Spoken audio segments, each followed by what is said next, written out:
안녕하세요. 저는 거머리 같은 남편과 시댁 식구들을 쓰레기통에 갖다 버린 40대 여자입니다. 세상에 유튜브나 TV에서만 보던 일들이 저한테 일어나 얼마나 황당한지 몰라요. 그래도 깔끔하게 해결하고 나니 이렇게 사연도 보낼 수도 있고 좋네요. 그럼 저의 결혼 생활 이야기 한번 들려드릴 테니 잘 들어주시기 바랍니다. 저는 화목한 가정에서 엄마, 아빠, 오빠, 그리고 저까지 4식구가 살았습니다. 저희 집이 다른 집과 조금 달랐던 점이 있다면 저희 아빠가 엄청난 구두쇠였다는 점이었어요. 아빠가 빵꾸 난 양말을 절대 버리지 않아 엄마가 늘 바느질을 해서 양말을 기워주시던 게 기억이 나네요. 아빠는 양말뿐만 아니라 신발도 닳아 없어질 때까지 신고 다니셨어요. 하루는 엄마가 출근하는 저희 아빠한테 이러시는 거예요. 여보, 웬만하면 신발 좀 하나 사서 신어. 밑창이 다 닳아가지고 거의 빵꾸 나기 직전이잖아. 아직 빵꾸 안 났구만. 왜 그래? 이거면 일주일은 더 신을 수 있어. 아휴, 일주일은 무슨. 한 이틀만 더 신으면 당신 발바닥이 신발 밑창을 뚫고 흙바닥이랑 뽀뽀하게 생겼는데 뭘. 하지만 아빤 결국 일주일을 더 신으시곤 싸구려 신발 하나를 장만하시더군요. 아빤 가까운 거리는 무조건 걸어다니고 미용실 가는 비용도 아깝다며 집에서 저희 엄마한테 머리를 잘라달라고 하셨어요. 저희 엄마는 미용 자격증은 없었지만 아빠 머리를 하도 잘라주셔서 거의 남자 머리 깎는 달인이 되셨답니다.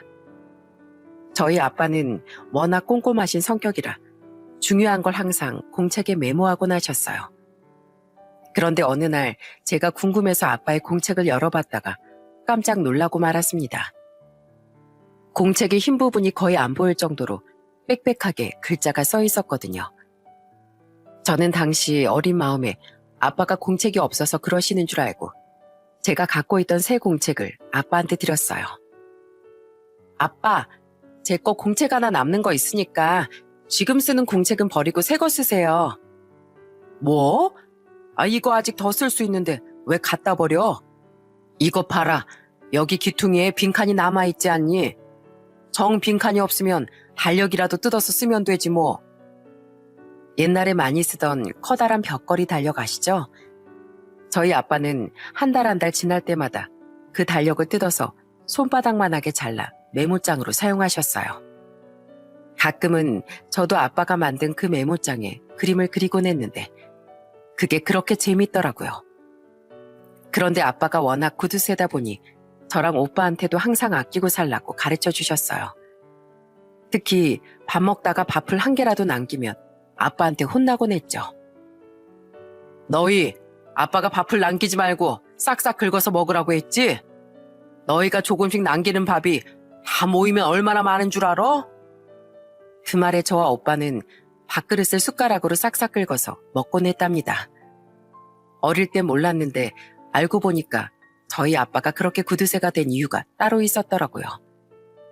저희 아빠가 어렸을 때 할아버지가 월남전에 참전했다가 전사하시고 할머니도 얼마 안 가 병으로 돌아가시는 바람에 아빠가 고아원에 맡겨지셨대요. 그때부터 여유롭지 않은 생활을 하고 뭐든지 혼자 헤쳐나가야 되다 보니까 지금처럼 아끼면서 살게 됐다고 하시더군요. 저는 그런 아빠를 참 존경스럽다고 생각했답니다. 시간이 흘러 저희 오빠가 대학을 갈 때가 되었어요. 아빠가 저 오빠를 앉혀두고선 이렇게 말씀하시더군요. 너희들 오늘 아빠 말 잘 새겨 듣거라. 아빤 너희들 대학까지만 보내줄 테니까 그 이후부턴 너희들 인생은 너희가 알아서 살아야 한다. 내가 그렇게 하는 이유는 너희가 부모만 믿고 형제관념도 없이 살길 바라지 않아서 그러는 거야.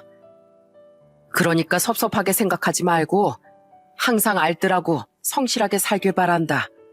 알겠니? 저는 어릴 때부터 아빠가 얼마나 아끼면서 살아왔는지 알았기 때문에 그 말씀에 별로 서운하다는 마음은 들지 않았어요. 저 역시도 성인이 되면 제 손으로 돈을 벌어서 써야 된다는 생각을 하고 있었으니까요. 저희 오빠도 같은 생각이라 대학에 들어가자마자 아르바이트를 시작했습니다. 그리고 첫 알바비를 받는 날 오빠가 저희 가족들을 모두 데리고 삼겹살집에 외식을 하러 갔어요. 저희 아빠는 가면서도 계속 투덜거리시더라고요. 아유, 그냥 집에서 된장찌개 끓여서 먹으면 되지. 뭐하러 밖에 나가서 돈을 써? 삼겹살도 그냥 정육점에서 사다가 집에서 구워 먹으면 훨씬 싼데. 아빠, 쓸데없는 데 쓰는 것도 아니고 우리 가족끼리 기분 한번 내보자는 건데 오늘만 그냥 넘어가면 안 돼요? 자식이 처음 돈 벌어서 밥 한번 쏘겠다는데 그냥 웃으면서 맛있게 드셔주면 좋잖아요. 솔직히 말해서 우리가 뭐 언제 제대로 외식해 본 적이나 있어요? 그래 여보, 우리 아들이 한턱 쏘겠다는데 오늘만큼은 그 구두쇠 성질 좀 넣어도. 그나저나 우리 아들이 언제 이렇게 커서 우리한테 밥도 사준대. 아이고 기특하다 기특해. 아빠는 삼겹살을 먹으면서도 잔소리를 하셨지만 표정을 보니 내심 기분이 좋으신 것 같았어요. 그런데 역시 구두쇠는 구두쇠인지 그날 먹고 남은 음식을 싸달라고 하고선 다음날 아침에 또 드시더군요. 저희 오빠는 공부도 잘하고 대학도 잘 갔는데 대학을 졸업한 후엔 열심히 준비해서 대기업에 합격하게 되었어요. 그런데 첫 출근 전날 오빠가 아빠한테 300만 원이 든 돈 봉투를 드리는 겁니다. 아빠, 저 그동안 아르바이트 하면서 용돈 쓰고 남은 거 알뜰하게 모았어요. 이제부턴 저도 회사에서 월급 받으니까 이 돈은 엄마랑 아빠가 사고 싶은 거 사는 데 쓰세요. 뭐? 아, 이 돈을 내가 왜 써? 네가 모은 돈이니까 네가 써야지. 제가 모은 건 맞지만 솔직히 아빠 없었으면 이 돈 모으지도 못했어요. 그냥 다른 애들처럼 대학 다니면서 펑펑 놀기만 하고 돈 10,000원도 못 모았을걸요? 아빠가 잘 가르쳐 주신 덕에 이렇게 돈도 모았으니까 아빠한테 드리는 거예요. 아이고, 됐어. 내가 너 대학 다닐 때 용돈 한 번 안 줬는데 내가 왜 이 돈을 받아? 그리고 너 300만 원이 작은 돈인 줄 아니? 나중에 너 결혼하고 애 낳고 나면 이 돈도 다 쓸 때가 있는 거야. 그러니까 이거 도로 가져가고 은행에 적금이나 들어놔. 결국 아빠는 그 돈을 받지 않으시더군요. 저희 오빠는 저보다 겨우 2살 많았지만 하는 행동이 너무 어른스러워서 항상 오빠를 보고 배워야겠다는 생각을 했답니다. 그런데 제가 취업할 때쯤 아빠가 그동안 구두쇠로 살았던 것에 대한 결실을 맺게 되었어요. 아빠가 대출을 껴서 성수동에 건물을 하나 구입하셨거든요. 지금은 성수동이 엄청 잘 나가는 핫플레이스지만 그때 당시엔 그렇지 않았어요. 그래도 알뜰하게 돈을 모아 건물을 샀다는 것 자체가 엄청 대단한 일이었죠. 하지만 아빠가 건물주가 되었다고 해서 제가 욕심을 낸다거나 이득을 보는 건 하나도 없었어요. 오빠도 저도 각자 알아서 돈 벌고 있고 아빠가 그 건물을 저희한테 물려준다는 얘기도 없었거든요. 그래서 저와 오빠는 아무런 욕심 없이 아빠를 진심으로 축하해드렸답니다. 그 이후로 오빠는 아빠처럼 알뜰하게 돈을 모아 건물을 사는 게 꿈이라고 하더군요. 그런데 그 꿈이 한순간에 박살나는 사건이 있었습니다. 오빠가 퇴근길에 음주운전 차량 사고가 나는 바람에 그만 세상을 떠나고 말았거든요. 항상 밝게 웃던 오빠가 한순간에 그렇게 떠나가고 나니까 저희 가족들은 그만 주저앉고 말았어요. 특히 저희 아빠가 세상이 떠나가라 우시더군요. 저는 아빠가 그렇게 우는 모습은 태어나서 처음 봤습니다. 내 아들 성규야, 내가 그동안 아끼고 산다고 너한테 좋은 옷 한 번, 좋은 음식 한 번 먹여준 적이 없었는데 이렇게 허망하게 가버리면 어떡하라고. 너 진짜 이 애비 가슴 찢어지게 만들 거야. 저와 엄마 역시도 거의 정신을 못 차리고 장례식 내내 울었습니다. 우리 오빠가 잘못해서 그렇게 된 것도 아니고 음주운전하는 차 때문에 그렇게 됐다고 생각하니까 세상이 너무 원망스럽더라고요. 저는 솔직히 지금도 음주운전하는 사람들이 너무 증오스러워요. 요즘도 TV만 보면 교통사고로 사망한 사람들이 자주 나오잖아요. 누군가가 개념 없이 한 행동 때문에 누군간 목숨을 잃고 또 누군간 가족을 잃은 슬픔에 괴로워할 걸 생각하면 너무 가슴이 아프더라고요. 그런데 그렇게 가족들한테 잘하고 착하게 살던 오빠가 저희 곁을 떠났으니 저희 가족의 심정은 어땠겠어요? 아주 사는 게 아니었습니다. 특히 저희 아빠는 집에만 틀어박혀서 맨날 우시더라고요. 게다가 밥도 잘 안 드시고 엄청 힘들어 하셨죠. 저는 그런 아빠가 너무 걱정되어서 옆에서 계속 위로를 해드렸답니다. 아빠, 이것 좀 드셔보세요. 이렇게 밥도 안 드시고 맨날 우시다가 오빠 따라가고 싶어서 그러세요? 아빠가 이러면 오빠가 하늘나라에서 얼마나 슬퍼하겠어요. 오빠도 남은 가족들이 행복하게 잘 살길 바랄 거 아니에요. 그러니까 그만 울고 밥 좀 드셔보세요. 네? 아빠는 한동안 계속 힘들어 하셨지만 저와 엄마가 계속해서 위로해드린 덕분에 점차 기운을 차리게 되셨습니다. 저는 세상을 떠난 오빠를 대신해 제가 2배로 부모님께 잘해드리려고 노력했습니다. 그래서 쉬는 날엔 최대한 부모님과 시간을 많이 보내고 부모님의 건강도 많이 신경 쓰면서 지냈어요. 하늘나라에 있는 저희 오빠도 그걸 원할 것 같았거든요. 그렇게 살다 보니 어느덧 제 나이가 30대 중후반에 접어들었습니다. 저는 직장 동료의 소개로 남편을 만나게 되었어요. 남편은 5급 공무원으로 일하고 있었는데 참 성실하고 다정한 것 같더라고요. 특히 정말 놀랬던 점은 저희 아빠처럼 정말 알뜰한 스타일이었다는 거였어요. 처음에 소개로 만났을 때 남편이 저한테 이러는 겁니다. 선정 씨, 사실은 제가 차가 없습니다. 보통 여자분들은 차 없는 남자 안 좋아하시는 것 같아서 미리 말씀드리는 거예요. 사실 전 서울에서 직장을 다니다 보니까 굳이 차를 갖고 있어야 할 필요성을 못 느껴서요. 서울에선 차보단 지하철이 더 편리하잖아요. 혹시 제가 차가 없다는 문제 때문에 마음에 안 드신다면 지금 바로 말씀해 주시면 좋겠습니다. 아, 그러시구나. 그런데 차가 없는 게 뭐가 어때서요? 저도 출퇴근할 때 지하철 타고 다니는데요. 전 오히려 허세 때문에 비싼 할부금 내면서 무리하게 차 구입하는 사람들보단 훨씬 좋다고 생각해요. 저는 알뜰하고 솔직한 남편의 모습이 참 좋게 느껴졌어요. 게다가 저희 아빠와 참 비슷하다고 느꼈던 게 또 하나 있었는데 같이 밥을 먹으러 가면 남은 음식을 꼭 포장해달라고 하더라고요. 종대 씨는 꼭 음식 남은 걸 집에 다 싸가더라? 그거 집에 가서 먹긴 하는 거야? 그럼 이렇게 남은 거 집에 싸가서 야식으로 먹으면 돈도 아끼고 엄청 좋거든.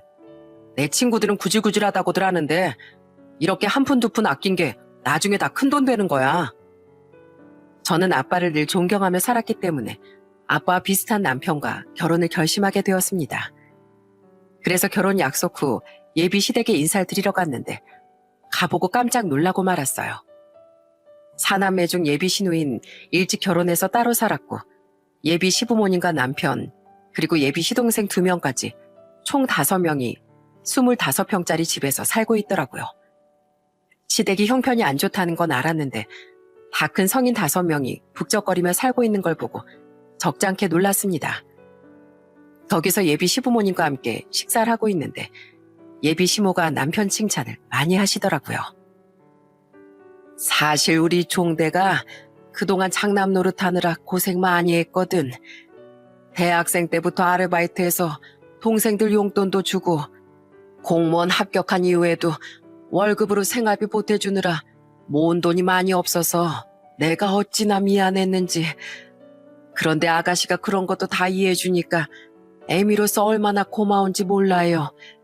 그러니까 둘이 오순도순 잘 살아봐요. 알겠죠? 그렇게 예비시댁과 저희 집 모두 허락을 받고 저는 30대 후반에 남편과 결혼을 하게 되었습니다. 시댁에 돈이 없었기 때문에 저희 집에서 도움을 받아 신혼집은 제 명의로 구입을 하게 되었어요. 저희 아빠가 대학까지만 도와주고 안 도와준다고 하셨지만 막상 딸이 결혼한다니까 도와주시더라고요. 그렇게 결혼하고 나서 처음엔 정말 행복했어요. 특히 저희 아빠가 알뜰한 저희 남편을 너무 좋아하시더라고요. 우리 선정이가 그러는데 자네가 그렇게 알뜰하다며. 자고로 남잔 돈을 잘 버는 것보다 있는 돈으로 아껴 쓰는 게 더 중요해. 항상 나중을 대비해서 아껴둬야 안 좋은 상황이 있을 때 쓸 수 있는 거거든. 그럼요. 아버님 말씀이 다 맞습니다. 저 사실 평소에 너무 아껴 써서 짠돌이라고 안 좋게 보는 시선들도 있었는데 아버님께서 이렇게 절 좋게 봐주시니 너무 감사해요. 아무래도 제가 장가 하나만큼은 기가 막히게 온 것 같습니다. 이게 다 우리 선정이가 지 엄마 닮아서 남자 보는 눈이 있어서 그렇지 뭐. 안 그래 여보? 아이고 말해 뭐해. 당연한 소리를 하고 있어. 그나저나 둘이 같이 자전거 타러 나간다며?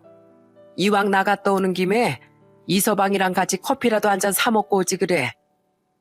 커피 무슨 커피야? 집에 끓여놓은 보리차가 한가득인데. 아빤 그렇게 말씀하시더니 텀블러에 보리차를 가득 담아 남편과 함께 밖으로 나가시더군요. 저희 아빠는 밖에서 사 먹는 커피는 비싸다고 생각하셔서 항상 이렇게 마실 걸 싸들고 다니셨어요. 그런데 저희 남편도 비슷한 성격이라 맞장구까지 치며 좋다고 보리차를 들고 나가더군요. 저는 남편이 저희 아빠와 잘 지내는 모습이 너무 좋았어요. 남편은 저희 가족뿐만 아니라 시댁에도 참 잘했습니다. 결혼 후 처음으로 시모 생신이었는데 평소엔 그렇게 돈을 아끼던 사람이 시모한테 용돈 50만 원을 떡하니 드리더라고요. 그걸 본 둘째 시동생이 부러워하는 얼굴로 이렇게 얘기했어요. 형, 진짜 통 크다. 역시 장남은 장남인가 봐. 당연하지.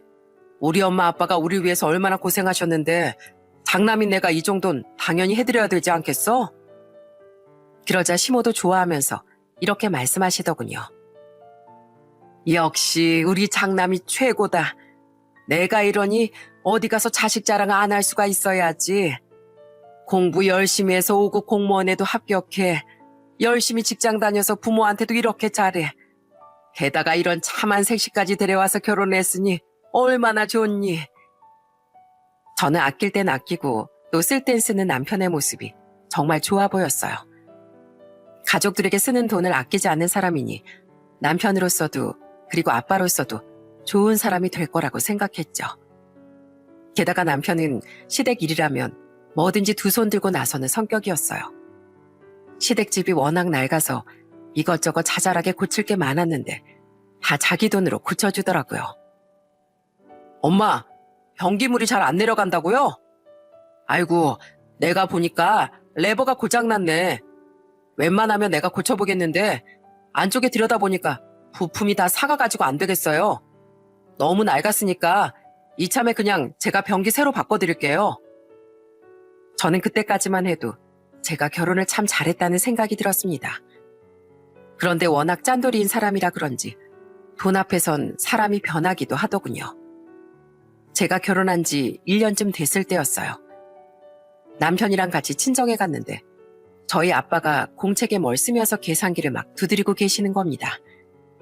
저희 남편이 그걸 보고 아빠에게 이렇게 물었어요. 아버님, 뭘 그렇게 열심히 하고 계세요? 가계부라도 쓰시는 거예요? 아니, 가계부가 아니고 월세 계산 좀 하고 있었어.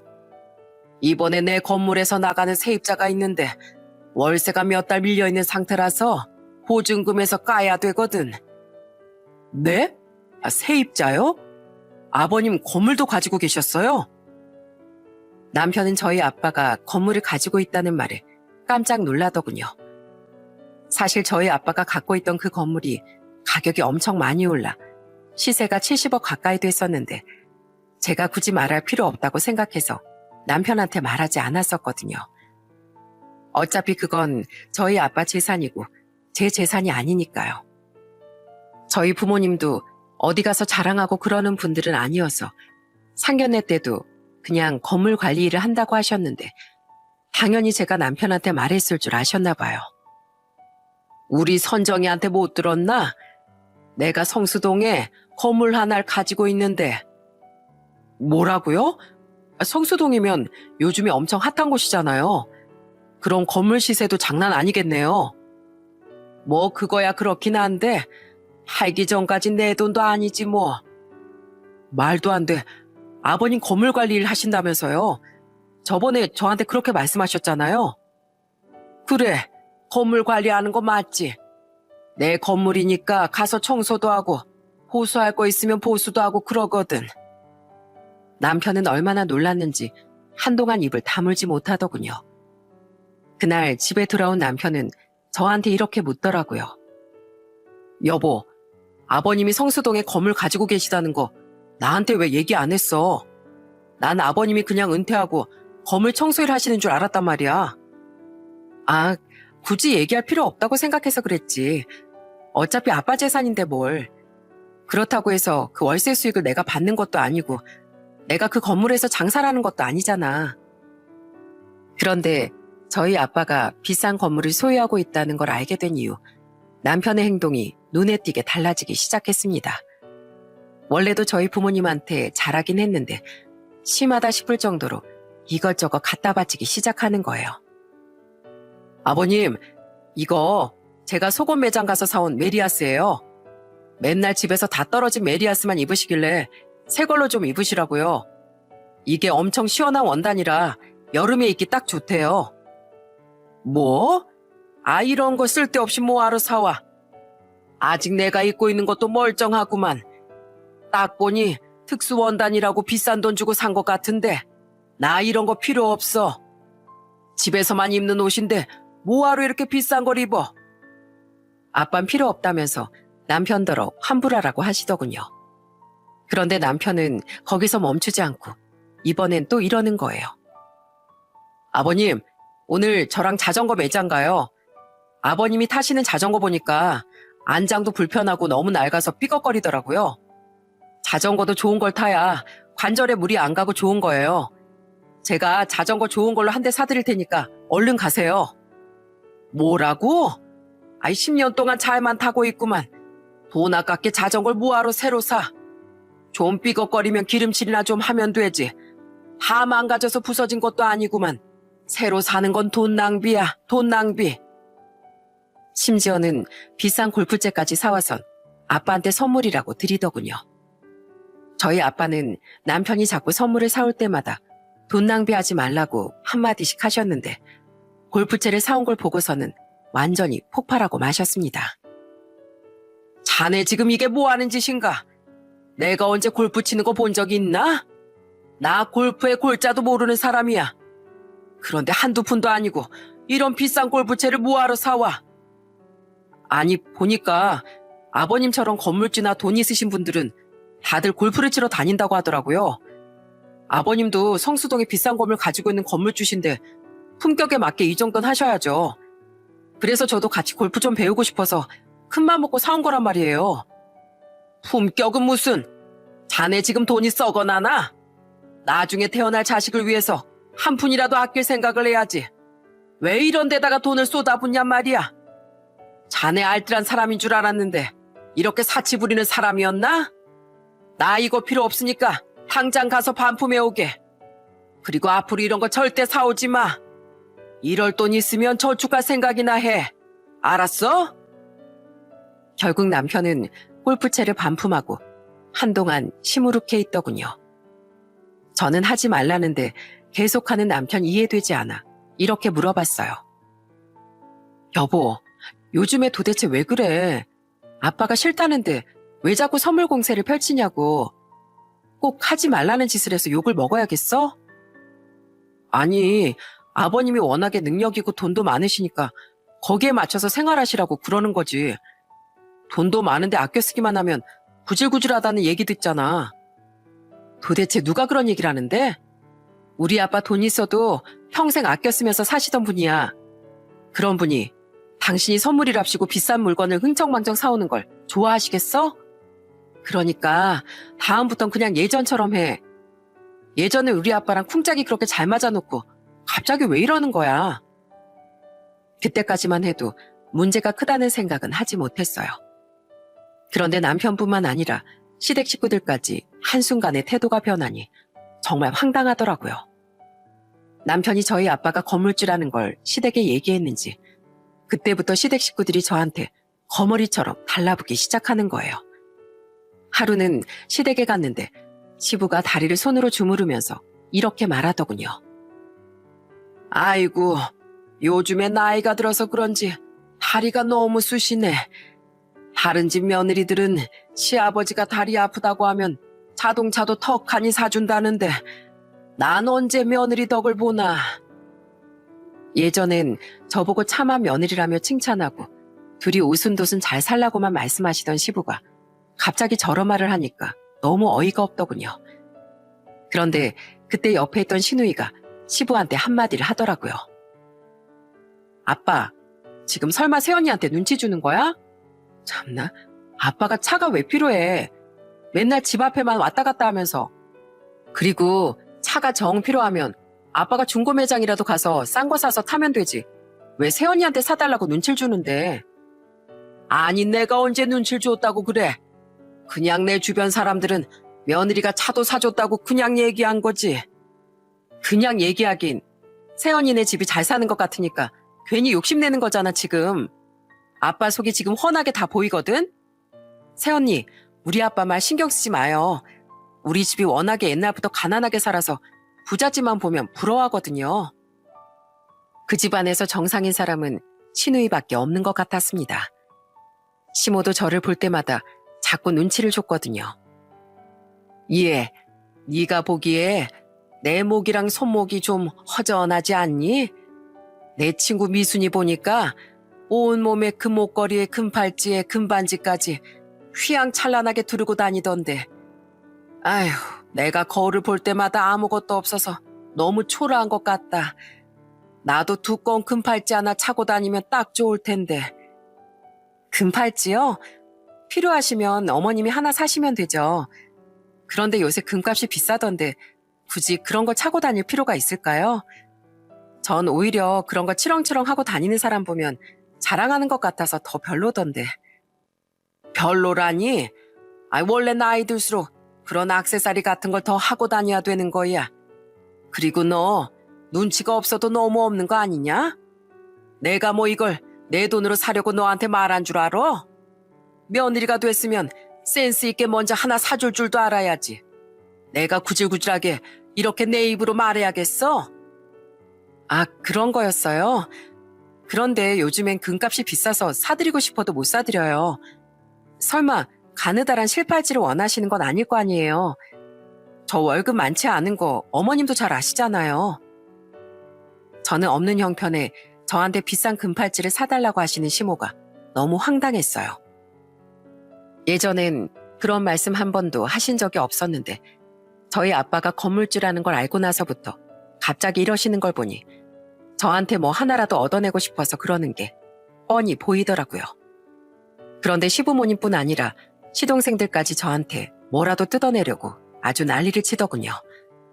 하루는 시댁에 갔는데 당시 백수였던 셋째 시동생이 저한테 이러는 겁니다. 형수님, 저 오늘 여자친구랑 데이트하기로 했는데 10만 원만 보태주시면 안 돼요? 가서 영화도 보고 맛있는 것도 먹으러 가려고요. 네? 아니, 도련님이 무슨 대학생도 아니고 데이트 비용을 왜 저보고 달라고 하세요? 30살 넘게 먹은 사람이 단돈 10만 원도 없으면 데이트를 하지 말고 일을 할 생각을 해야죠. 그런데 그때 옆에 있던 시누이가 또다시 제 편을 들면서 시동생에게 핀잔을 주더군요. 오빠, 제발 그만 좀 해. 내가 진짜 쪽팔려 죽겠어. 세연이가 무슨 돈 나오는 기계야? 왜 툭하면 용돈 달라고 난리야? 누가 보면 오빠 나이가 30대가 아니라 초등학교 3학년인 줄 알겠다. 게다가 둘째 시동생도 어느 날 저한테 전화해서 이러더라고요. 형수님 회사 근처에 엄청 고급진 일식집이 있다면서요? 저 오늘 직장 동료랑 한번 가볼까 하는데 형수님이 대신 예약 좀 해주실래요? 밥값도 센스 있게 형수님이 먼저 결제 좀 해주시고요. 네? 뭐라고요? 아니, 도련님, 직장 다니시는 분이 무슨 밥값을 저보고 대신 내달라고 하세요. 그리고 예약도 직접 전화해서 하시면 되잖아요. 제가 무슨 물주인 줄 아세요? 왜 다들 저만 보면 돈돈거리시는 거예요? 저는 너무 화가 나서 전화를 확 끊어버렸어요. 그리고 너무 답답해서 남편에게 따졌습니다. 아, 당신 식구들 진짜 나한테 왜 이래? 나한테 무슨 돈 맡겨놨어? 왜 자꾸 나한테 이거 해달라 저거 해달라 하냐고. 진짜 다들 너무한 거 아니야? 에이, 왜 그래? 여유 있는 사람이 좀 해줄 수도 있는 거지. 나도 장남이라서 다 그러면서 살았어. 도대체 누가 여유가 있는데? 나 월급 얼마 받는지 당신도 알잖아. 누가 보면 내가 아주 백만장자인 줄 알겠어. 아무튼 당신, 가족들한테 제발 그러지 말라고 얘기 좀 해. 당신이 장남이니까 그 정도는 얘기할 수 있잖아. 알겠어? 하지만 시댁 식구들은 그 이후에도 계속 저한테 돈 타령을 하더군요. 심지어는 명절이라 시댁에 갔는데 시모가 저한테 이런 얘기를 하는 거예요. 아이고, 우리 이제 얼마 안 있으면 전세 만기일인데 이제 어디로 가야 하나.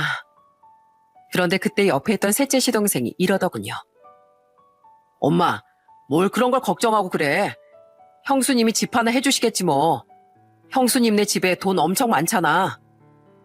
저는 순간 너무 열이 받아서 시동생에게 화를 냈습니다. 도련님, 도대체 그게 무슨 소리예요? 제가 어떻게 어머님 집을 해드려요? 저 돈 하나도 없거든요? 에이, 없긴 뭐가 없어요. 사돈 어른이 비싼 건물도 갖고 계시는 부자라면서요. 그건 우리 아빠 건물이지 제 건물이 아니잖아요.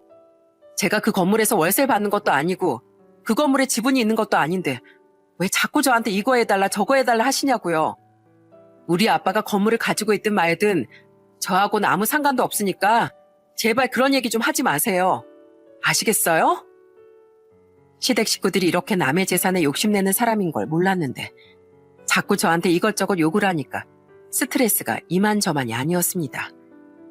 게다가 남편이라도 중간에서 중재를 해주면 좋았을 텐데 중재는커녕 오히려 가족끼리 해줄 수도 있는 거 아니냐며 염장을 지르더라고요. 하도 그런 생활이 반복되다 보니까 이 결혼 생활을 계속해야 되나 말아야 되나 하는 생각까지 들었어요. 그런데 그렇게 고민을 하던 중 정말 충격적인 사건이 일어나고 말았습니다. 제가 결혼한 지 2년 반쯤 됐을 때 저희 아빠가 뇌출혈로 쓰러지신 거예요. 평소에 운동도 즐겨 하실 정도로 건강하신 분이었고 술, 담배도 안 하셨던 분이라 그런 일이 생길 거라곤 전혀 예상도 못했습니다. 그런데 추운 날 밖에서 운동을 하시다가 갑자기 그렇게 되신 거였어요. 혼수 상태에 빠진 아빠의 곁에서 저와 엄마는 울고 또 울었습니다. 여보, 제발 눈 좀 떠봐. 당신 이렇게 쓰러져 있을 사람이 아니잖아. 건강하게 일어나서 평소처럼 산책도 하고 그래야지. 왜 눈도 못 뜨고 이렇게 누워있는 거야? 아빠가 의식을 회복하기만을 빌고 또 빌었지만 정말 야속하게도 하늘은 저희의 소원을 들어주지 않더군요. 결국 아빠는 혼수 상태에 빠진 지 4일 만에 세상을 떠나시고 말았어요. 그런데 제가 정말 슬펐던 건 의식이 없는 상태에서도 돌아가시던 그 순간에 아빠의 입가에 희미한 미소가 번지는 듯한 모습을 봤다는 거예요. 아빠가 괴로워하면서 돌아가시면 남은 가족들이 힘들어할 걸 아니까 남은 힘을 쥐어 짜내 웃으면서 돌아가신 건 아닐까 하는 생각에 가슴이 정말 미어지더라고요. 아빠가 갑자기 세상을 떠난 게 너무 슬퍼서 장례식장에서 얼마나 울었는지 모릅니다. 그런데 저희 남편이 좀 오바스럽다 싶을 정도로 장례식장에서 오열을 하더라고요. 아이고, 아버님, 이렇게 돌아가시면 어떡합니까? 저랑 오래오래 같이 지내셔야죠. 아직 손주도 못 보여드렸는데 이렇게 가시면 어떡해요? 아버님 안 계시면 저희 가족은 어떻게 살아가라고요? 그것뿐만이 아니었습니다. 시댁 식구들까지 장례식장에 찾아와서 저희 엄마의 손을 잡고 슬퍼해 주는 거예요. 사부인, 이거 안타까워서 어떡합니까? 그렇게 건강하시던 분이 하루아침에 이렇게 되셨으니 그 마음이 얼마나 아프시겠어요? 하늘이 착한 사람을 먼저 데려간다더니 박가사돈께서 워낙 좋은 분이라 일찍 데려가셨나 봅니다.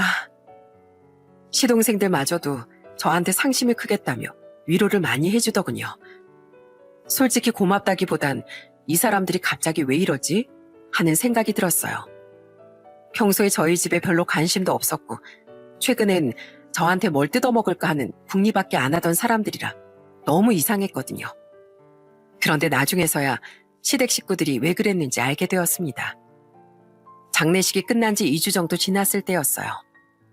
심란해서 하루하루를 눈물로 보내고 있었는데 갑자기 남편이 저한테 이러더라고요. 여보, 이번에 아버님 돌아가셨으니까 당신이 재산 상속 받겠네? 아버님이 갖고 계시는 그 건물 어머님이랑 반띵해도 엄청 많잖아. 이번에 우리 부모님 집 전세 만기되는 거 알지? 지금 사는 집 너무 좁고 낡아서 이번엔 우리 부모님 편하게 좀 모시고 싶은데 당신이 좀 도와주면 안 될까? 아빠가 돌아가신 지 2주밖에 안 됐는데 또 돈 얘기를 꺼내는 남편을 보고 너무 화가 나더군요. 그래서 저는 남편에게 이렇게 소리쳤어요. 당신 지금 이 상황에서 상속 얘기가 왜 나와? 당신 우리 아빠가 돌아가신 게 슬프지도 않아? 왜 벌써부터 우리 아빠 유산 가지고 욕심내는데? 그리고 내가 유산을 받는다고 쳐도 그 집을 왜 해줘야 되는데? 아니, 시부모도 가족인데 해줄 수도 있는 거 아니야? 그 집만 해주면 내가 당신하고 어머님한테 진짜 잘할게. 솔직히 아버님한테 받는 유산을 생각하면 그 정도는 별것도 아니잖아. 뭐라고? 당신 지금 말 다 했어? 아, 됐고, 난 모르겠으니까 당신이 알아서 해. 진짜? 진짜 내가 알아서 한다. 남편은 왜인지 모르겠지만 잔뜩 신난 표정으로 밖으로 나가더군요. 그런데 그 일이 있고 나서 일주일 정도 지났을 때였어요. 남편이 집에 와서는 저한테 말 같지도 않은 소리를 짓거리는 겁니다. 여보, 나 오늘 우리 엄마랑 집 보고 왔어. 금매로 나온 40평짜리 집인데 가격도 7억이라 그렇게 비싸지 않은 것 같더라고. 이거 사진 한번 봐봐. 진짜 괜찮지 않아? 뭐라고? 7억짜리 집? 그래. 이 정도 평수에 7억이면 진짜 싸잖아. 집이 너무 좋고 싸길래 오늘 계약금 7천만 원 넣고 왔어. 당신이 날짜에 맞춰서 잔금만 치러주면 돼. 저는 그 말을 듣고 완전히 기절할 뻔했습니다. 세상에 제가 집을 해준다고 한 적도 없는데 무턱대고 계약을 하고 와선 잔금을 치르라는 게 말이나 되나요? 그게 무슨 소리야? 나보고 잔금을 치르라니. 내가 언제 그 집 계약하라고 했어? 내가 언제 그 집 사준다고 했냐고. 나 지금 아빠 유품 정리하고 아빠 때문에 힘들어하는 엄마랑 서로 감싸주면서 슬퍼하기도 바쁜데 이게 도대체 무슨 뚱딴지 같은 소리야? 당신이 나보고 알아서 하라며. 당신이 아버님 돌아가신 것 때문에 정신이 없는 것 같아서 당신 말대로 알아서 했는데 뭐가 문제야? 너 정신 나갔니? 내가 알아서 하라는 게 그런 뜻으로 말한 건 줄 알아? 난 그 돈 못 주니까 너희들이 알아서 하라고 얘기한 거잖아. 이 거머리 같은 것들아. 우리 아빠 건물주라는 거 알고선 뭐 하나 더 뜯어내려고 발악하는 꼴들이 아주 가짜라는데 이젠 우리 아빠가 돌아가시니까 대놓고 재산에 탐을 내? 아니, 당신이 어차피 받을 유산이잖아. 그래서 당신한테 부탁한 건데 그게 뭐 잘못이야? 그래, 아주 큰 잘못이지. 떡 줄 사람은 생각도 없는데 너희들끼리 북치고 장구치고 다 하고 있잖아 지금. 어머님 지금 사시는 집 전세 2억 5천이지? 7억짜리 집에 들어가려면 4억 5천 남았네. 네가 은행에서 대출을 받든 사채를 쓰든 너희들끼리 알아서 해결해. 난 거머리 같은 너네 집안이랑 이제부터 담 쌓을 테니까. 진짜 치사하게 왜 그래? 내가 아버님 건물 시세 알아보니까 거의 70억 정도 하던데 어머님하고 반띵하면 35억 정도는 당신이 받을 거 아니야. 그중에 7억도 우리 가족을 위해서 못 써? 내가 장남이고 당신이 맏며느리인데 그 정도도 못하냐고. 그놈의 장남. 그래, 그렇게 장남 역할 하고 싶으면 장남이 네가 알아서 해. 왜 나까지 거기에 끌어들이는데? 나 솔직히 결혼 전엔 당신이 우리 아빠처럼 알뜰해서 좋았어. 어른들한테 예의 바른 것도 좋고 장남이라고 가족들한테 잘하는 모습도 보기 좋았어. 그래서 좋은 사람인 줄 알고 결혼했는데 이렇게 돈만 밝히는 인간인 줄은 진짜 꿈에도 몰랐네. 어떻게 사람이 눈앞에 돈이 있으니까 이렇게 돌변할 수가 있냐? 돌변하기 누가 돌변했다고 그래. 가족끼리 그냥 좀 서로 돕고 살자는 거지. 그러니까 난 싫다고. 더 이상 말하기도 입 아프니까 당장 이 집에서 나가. 나 너 같은 거랑은 앞으로 한순간도 같이 살고 싶지 않아. 너 이 집도 내 명의인 거 알지?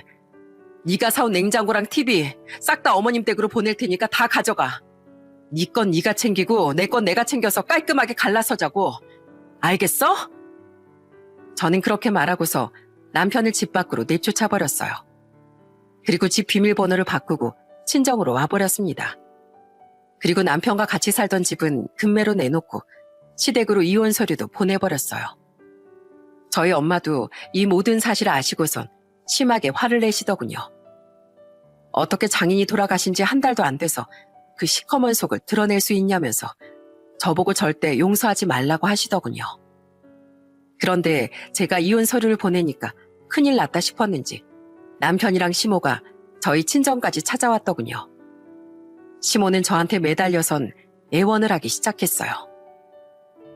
이해, 며느라, 설마 너 진짜 우리 아들이랑 이혼할 건 아니지?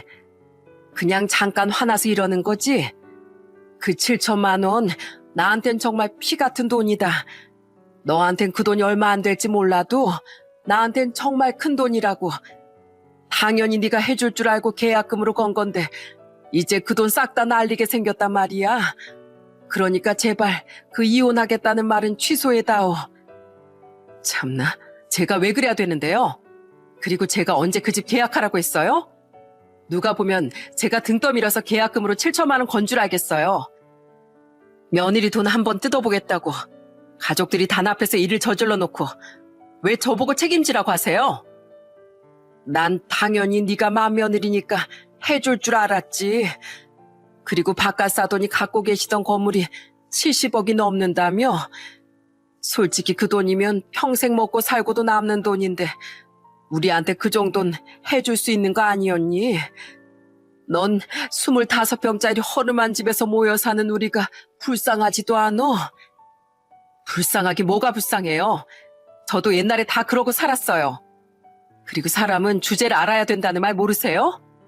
그 돈이 우리 아빠 돈이지 어머님 돈이에요? 왜 남의 돈을 마음대로 탐내고 당연히 줄 거라고 생각하냐고요. 그 7천만 원 계약금 날리는 것도 다 욕심내다가 천벌받은 거예요. 그렇게 욕심을 부려도 적당히 부렸어야죠. 그러자 이번엔 남편이 저한테 매달리기 시작하더군요. 여보, 이건 진짜 아니잖아. 당신 내가 가족들한테 잘하는 게 보기 좋다며. 그래서 장남으로서 효도 한번 해보겠다는데 당신이 좀 도와주면 안 돼? 내가 앞으로 당신한테 진짜 잘할게. 여왕처럼 떠받들면서 살고 당신이 해달라는 건 다 해줄게. 그러니까 제발 이혼만큼은 하지 말아주라. 어? 싫다고. 너희 집안 식구들 내 피만 쪽쪽 빨아먹는 거머리잖아. 그런데 내가 미쳤다고 거머리한테 내 피를 내어주냐? 내가 지금 와서 생각하는 건데 너하고 나 사이에 애가 안 생긴 게 천만다행이야. 정말로 신이 있다면 그 신이 나를 도운 거라고. 여보, 이러지 말고 한 번만 다시 생각해줘. 어? 어머님은 저 좋아하셨잖아요. 어머님이 대신 이 사람 좀 알려주시면 안 돼요? 저 진짜 아버님 대신에 이 집안의 유일한 남자로서 가정을 위해 최선을 다할게요. 그러니까 한 번만 이 사람 좀 설득해 주세요. 네? 남편은 그렇게 말하면서 저희 엄마의 바짓가랑이를 붙잡았습니다. 저희 엄마는 그런 남편을 세게 뿌리치며 발로 뻥 차버렸어요. 뭐? 이 집안의 유일한 남자로서 최선을 다해? 그런 놈이 장인이 돌아가신 지 한 달도 안 돼서 이딴 짓을 저질러? 아무리 돈에 욕심이 있어도 그렇지. 장인이 돌아가시자마자 그 유산으로 시댁집을 사주자는 인간이 어디 있어? 너, 내 남편이 그 건물 사려고 얼마나 힘들게 돈을 모았는 줄 알아? 사소한 물건 하나 허투루 쓰지 않고 갖고 싶은 거 먹고 싶은 거 다 참아가면서 일군 소중한 재산이야. 그런데 감히 너 따위가 그 재산에 눈독을 들여? 너 같은 건 내 사위 자격 진작에 박탈당했으니까 당장 이 집에서 나가. 나랑 내 딸 눈앞에서 꺼지라고. 어머님. 남편과 시모가 애원을 했지만 저랑 엄마가 합심해서 그 둘을 집 밖으로 내쫓아버렸어요. 남의 돈에 욕심내는 그 인간들 때문에 아주 속이 뒤집어지는 것 같더라고요. 그런데 제가 사과를 받아주지 않자 정말 뻔뻔스럽게도 이제는 협박을 하기 시작하는 겁니다. 당신 나랑 이혼하면 다인 줄 알아? 이혼하면 나한테 재산 분할도 해줘야 돼. 어차피 아버님한테 물려받을 그 건물 나한테도 오게 돼 있거든. 그러니까 좋은 말로 할 때 이혼 취소하고 그냥 잔금이나 치르지 그래. 야, 너 진짜 머리가 텅텅 빈 거 아니냐? 우리 아빠 유산을 네가 왜 받아가? 너랑 나랑 겨우 3년 살았어. 그리고 네가 나랑 살면서 경제 상황이 기여한 게 뭔데? 나 네 월급 한 번도 손댄 적도 없고 생활비를 써도 내 돈으로 썼어. 오히려 너야말로 우리 부모님이 도와주신 돈으로 산 집에서 편하게 먹고 자고 했잖아. 게다가 우리 사이에 애가 있어 뭐가 있어. 이런 상황이면 오히려 내가 너한테 위자료 받게 생겼어. 알어? 협박을 할 거면 제대로 협박하던가. 참나? 아니거든? 나도 당신한테서 재산 받아갈 수 있거든? 웃기는 소리 하네. 나 변호사 선임했으니까 억울하면 너도 변호사 선임해서 알아서 해보던가. 그나저나 너 변호사 선임할 돈은 있냐? 장남 노릇한다고 집에다가 돈 다 퍼준 주제. 그런데 남편은 변호사 비용도 아까웠는지 자기가 질 것 같으니까 또다시 태도를 바꿔서 저한테 찾아와 사정을 하더군요. 여보, 나 당신이랑 진짜 이혼 못하겠어. 나 그 7천만 원 잃어도 돼. 내가 그 7천만 원 깨끗이 포기할 테니까 제발 나 좀 받아줘. 나도 그러고 싶지 않았는데 우리 엄마가 전세 만기도 돌아오니까 며느리 덕 좀 보자고 해서 그랬던 거야. 내가 당신 등쳐먹으려고 그랬던 게 아니란 말이야. 전세 만기인 거랑 나랑 도대체 무슨 상관이냐고. 그러니까 수준에 맞는 집을 구할 생각을 해야지. 2억 5천짜리 전세 빼면서 다짜고짜 7억짜리를 계약해? 나한테 돈 뜯어내려고 그런 짓을 계획한 너희 부모도 미친 거고 뭐가 잘못된 줄도 모르고 거기에 동조한 너도 똑같이 미친 거야. 내가 바보도 아니고 내 돈 뜯어가려고 벼르고 있는 인간들을 뭘 믿고 용서해? 다 필요 없고 너랑 이혼하겠다는 생각 절대 바뀔 일 없으니까 이 집에서 꺼져. 알겠어? 이 거머리 같은 자식아. 저는 다시 한번 남편을 집에서 쫓아냈습니다. 그런 말도 안 되는 짓을 저질러 놓고 찾아와서 빌면 용서해 줄 거라고 생각하는 게 아주 어이가 없더라고요. 그런데 제가 이미 그 인간들의 시커먼 속을 다 알아버렸는데 미쳤다고 거기에 속아주겠어요? 그런 인간들하고는 평생 상종 안 하는 게 당연한 답이잖아요. 결국 전 남편과 이혼하고 연락처를 다 차단해버렸습니다. 당연히 애도 없고 남편이 재산에 기여한 바가 없으니 남편한테 돌아간 돈은 한 푼도 없었습니다. 남의 재산 탐내다가 계약금 7천만 원만 날린 셈이 된 거죠. 이혼한 지 지금 5개월쯤 됐는데 아직도 그때 생각만 하면 너무 핫딱지가 나네요. 여러분, 솔직히 말해서 다짜고짜 40평짜리 집을 계약해놓고 며느리한테 잔금 치르라고 통보한다는 게 말이 됩니까? 게다가 그 돈이 방금 돌아가신 사돈의 재산인데 그걸 탐낸다는 게 말이 되냐고요. 세상에 염치가 없어도 이렇게 없을 수도 있는지 정말 기가 막혀서 말도 안 나오더라고요. 그래도 결혼 3년 만에 그 인간들의 실체를 알고 이혼하게 되었으니 그것만큼은 정말 다행인 것 같아요. 그 인간들이 계약금 7천만 원을 어떻게 해결했는지 모르겠지만 뭐 알아서 했겠죠. 본인들이 벌인 짓이니 본인들이 알아서 해결해야 되지 않겠어요? 여러분, 바다는 메워도 사람의 욕심은 못 채운다는 말이 있죠? 저희 아빠가 건물주라는 걸 몰랐을 땐 둘이 잘 살기만 바랬던 시댁 식구들이 돈 앞에서 돌변하는 걸 보니 정말 사람의 욕심은 끝이 없다는 걸 알겠더라고요. 여러분, 저는 요즘 엄마랑 둘이서 지내고 있어요. 오빠 아빠를 잃고 감당해야 할 슬픔이 너무 크지만 엄마하고 둘이 힘을 합쳐서 조금씩 이겨내고 있답니다. 그래도 항상 저희 아빠와 오빠가 하늘나라에서 저희를 지켜주실 거라고 믿고 있습니다.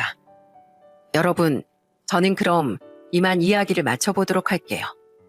긴 이야기 끝까지 들어주셔서 정말 감사합니다.